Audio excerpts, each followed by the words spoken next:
চাবি দে কিয় দিম সেইটো ৰাইটছ হয় সেইটো গাড়ী চাবি হয় আমাৰ গাড়ী ৰাইটছ হয় পুলিচৰ গাড়ী চাবি সেইটো আমাৰ ৰাইটছ। আপোনালোকে চাগে এই ভিডিঅ'টো দেখিছে নিউজত। আমাৰ উজনি অসমৰ মৰাণ চহৰৰ দুজন যুৱকে সুৰাপান কৰি আৰক্ষীৰ লগতে আৰ্গিউ কৰি আছে। চ' এওঁলোকৰ এই সমস্যাটো সমাধান হৈ যাব, কাৰণ আমাৰ সংবিধানখন আছে, ভাৰতীয় সংবিধান, আৰু আমাৰ অসম পুলিচৰ যোনখন ৰুল বুকছ হয় নিয়ম নীতিৰ, তাত কিছুমান ৰুলছ লিখা থাকে, সেইবিলাক ফ'ল' কৰি এওঁলোকৰ ৰাইট আছেনে নাই চাবিটো দিবলৈ নিদিবলৈ সেইখিনি ওলাই যাব। কিন্তু আমাৰ বৃহৎ বিহু নৃত্য, চবতকৈ ডাঙৰ ঝুমুৰ প্ৰদৰ্শনী বা গছ ৰোৱাৰ চবতকৈ বেছি ফটোগ্ৰাফ আমি ইণ্টাৰনেটত আপলোড কৰা, এইখিনি ৰেকৰ্ড আমি ক'ত পাম? এইখিনিতো সংবিধান বা কোনো ৰুল বুকত নাই। চ' এইখিনি আমি পাম আমাৰ গিনিছ ৱৰ্ল্ড ৰেকৰ্ডত।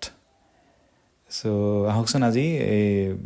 এই গিনিছ বুক অফ ৱৰ্ল্ড ৰেকৰ্ডৰ কথা পাতোঁ, তেওঁলোকৰ ষ্টৰী আৰু বিজনেছ মডেলটোৰ কথা।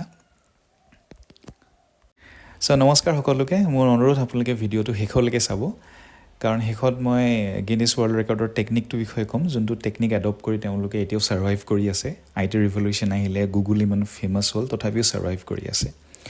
চ' গিনিছ এটা বিয়েৰ কোম্পানী হয়, ইহঁতৰ বিয়েৰ এতিয়াও পায়। চ' 1950ত ইহঁতৰ যোনজন মেনেজিং ডাইৰেক্টৰ আছিলে, তেখেত এবাৰ চিকাৰলৈ গৈছিলে। চিকাৰত যাওঁতে এজনী চৰাই মাৰিব নোৱাৰিলে, চৰাইজনীক শ্বুট কৰোঁতে চৰাইজনী উৰি গ'ল।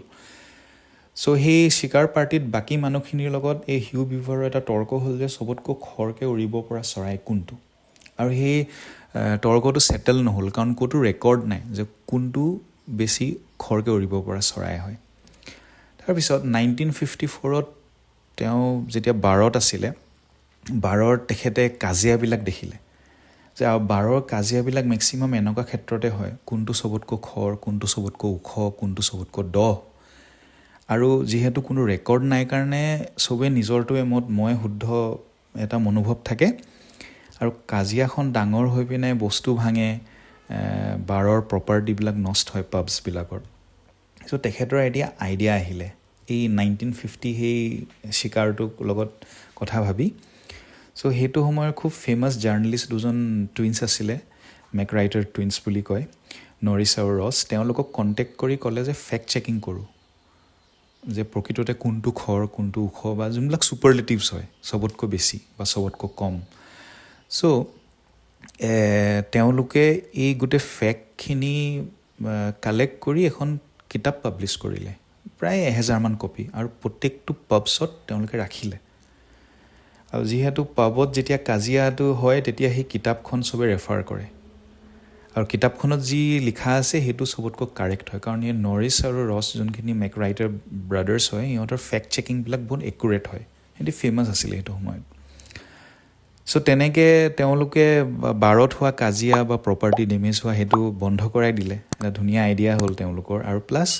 তেওঁলোকৰ বিয়েৰটো পাব্লিচাইজ হ'ল। বহুতেই কিতাপখন পঢ়িবৰ কাৰণেও যায় কেতিয়াবা, মানে বিয়েৰ ল'লে তাত, মানে যোনবিলাক পাবছ বোলে। চ' তাৰপিছত তেওঁলোকে কোম্পানীটোৱে ভাবিলে যে অ'কে, কিয় আমি কিতাপখিনি বেছি প্ৰকাশ কৰি আমি এইখিনি কমাৰ্চিয়েলি বিকিব ষ্টাৰ্ট কৰোঁ। চ' তেনেকেই গিনিছ ৱৰ্ল্ড ৰেকৰ্ডটো ষ্টাৰ্ট হ'ল। চ' তেনেকৈ তেওঁলোকে প্ৰকাশ কৰি 143 মিলিয়ন কপিজ চেল কৰিলে। এইটো তেওঁলোকৰ ৱেবছাইটত আছে, কিন্তু বহুতে ইয়াতকৈ বেছি চেল হয় বুলি কয়। চ' এনেই মিলিয়ন আৰু বিলিয়ন আমি শুনি থাকোঁ কাৰণে সৰু লাগে, কিন্তু মিলিয়নটো বহুত ডাঙৰ। আপুনি 1 ছেকেণ্ডত যদি এককৈ কাউণ্ট কৰে, 11.5 দিন লাগিব কাউণ্টিং 1 মিলিয়ন কাউণ্ট কৰি শেষ কৰিবলৈ। চ' এনেকৈ তেওঁলোকে চেল কৰাৰ পিছত ইণ্টাৰনেট আহিলে, গুগল আহিলে, মানুহ ইনফৰ্মেশ্যনবিলাক ইণ্টাৰনেটত পালে। চ' তেওঁলোকে নিজৰ বিজনেছ মডেলটো চেঞ্জ কৰি ৰেকৰ্ডত পজিশ্যনিং কৰিলে। মানে মানুহে কিছুমান অদ্ভুত কাম কৰি ভাল পায় ন, তাৰ ৰেকৰ্ড মেইনটেইন কৰিবলৈ তেওঁলোকে ধৰিলে। চ' এই পজিশ্যনিংটো ভাল হয়, কাৰণ চবেই নিজৰ নামটো ক'ৰবাত ৰেকৰ্ড হৈ থকাটো বিচাৰে ন। চ' ইয়াত কি হ'ল, তেওঁলোকৰ মডেলটো এনেকুৱা ধৰণৰ, আপুনি যদি এপ্লাই কৰে, এপ্লিকেশ্যনখন ফ্ৰী হয়, ঠিক আছে, খালি প্ৰচেছিং টাইমটো হৈছে 12 সপ্তাহ, 3 মাহ। আৰু তাৰপিছত আপুনি যোনটো ৰেকৰ্ড ছাবমিট কৰিছে, এভিডেঞ্চ দিছে, সেই এভিডেঞ্চটো আকৌ ৰিভিউ কৰিবৰ কাৰণে আনাডাৰ আপোনাৰ 12 সপ্তাহ, 3 মাহ। সো এই ৱেইট পিৰিয়ডটো যদি আপুনি কৰিব নিবিচাৰে আপুনি এটা ফিজ দি পিনে প্ৰায়ৰিটি এপ্লিকেশ্যন কৰিব পাৰে আৰু প্ৰায়ৰিটি এভিডেন্স ৰিভিউ কৰিব পাৰে এইটো পজ কৰি পিনে আপোনালোকে ফিজটো চাই ল'ব পাৰে ইউৰো পাউণ্ড আৰু ডলাৰ্ছত আছে পইচাটো সো এই তেনেকৈ তেওঁলোকে পইচা ইনকম কৰিব ধৰিলে আৰু তাৰপিছত এই ফিজটো নন ৰিফাণ্ডেবল হয় ঠিক আছে তাৰপিছত কি কৰিলে তেওঁলোকে কৈছে যে আমাৰ ভলিউমটো বহুত বেছি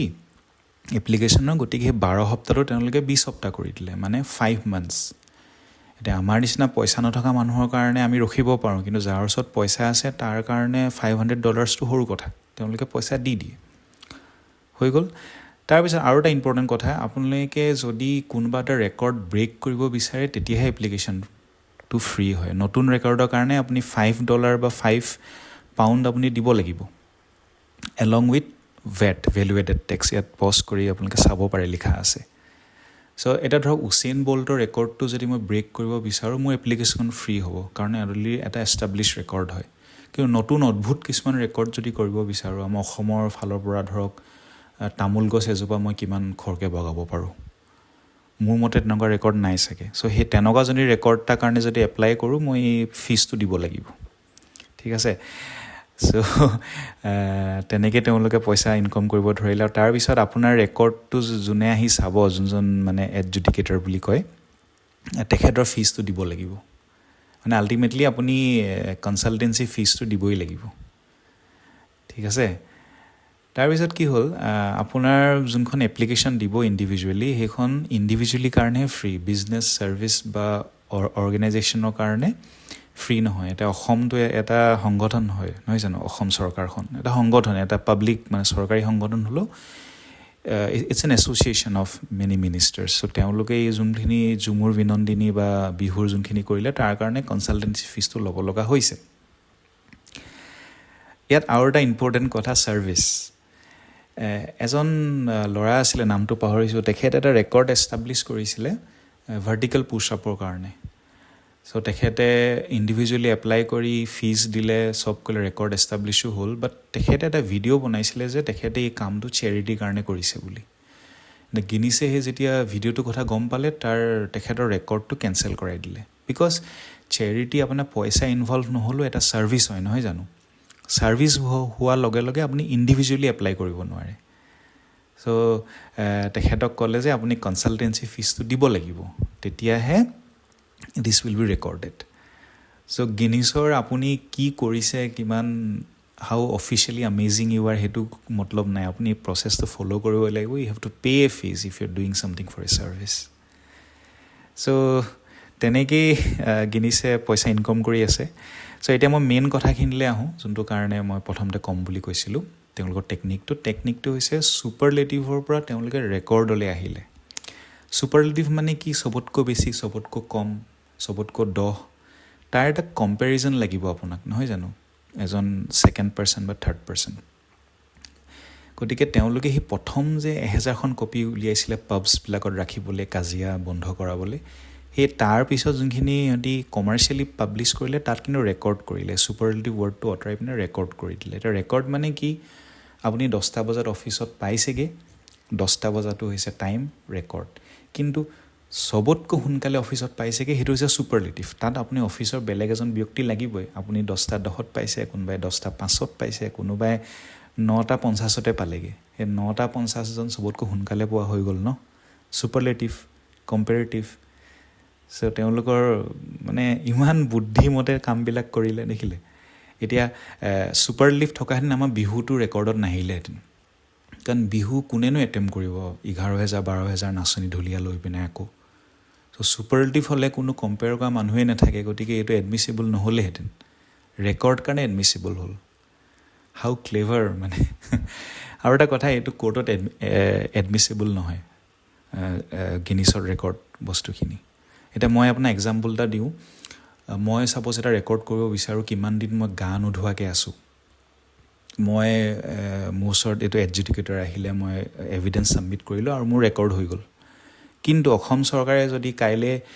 যদি এটা আঁচনি উলিয়াই যে ইমান দিন গা নোধোৱা মানুহক আমি ফ্ৰীতে চাবোন দিম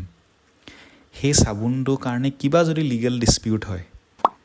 কোৰ্টে সেই গিনিছ বুকৰ ৰেকৰ্ডটো নেমানে মই নতুনকৈ আকৌ ইমান দিন গা নোধোৱাকৈ কোৰ্টক দেখাব লাগিব হয় তেতিয়াহে মই সেই চাবোনটো বা ফ্ৰী চাবোনটো পাম চৰকাৰে ইমান ফ্ৰী বস্তু দি আছে সেইটো চাগে দিব কেতিয়াবা ফ্ৰী চাবোন চ' এইখিনিয়ে ক'ব লাগিছিলে গিনিছ বুকে ইমান টেকফুলি বিজনেছত আছে চ' এই কথাখিনি ক'বলৈ মই ভিডিঅ'টো বনালোঁ চ' ধন্যবাদ চোৱাৰ কাৰণে আৰু আপোনালোকে যদি মোৰ ভিডিঅ'বিলাক ভাল পায় আপোনালোকে কমেণ্ট কৰিব ছাবস্ক্ৰাইব কৰিব আৰু লাইক কৰিব শ্বেয়াৰো কৰিব আৰু আপোনালোকৰ মতামতবিলাক জনাবচোন মোৰ পঢ়ি ভাল লাগে আপোনালোকৰ কথাবিলাক চ' থেংক ইউ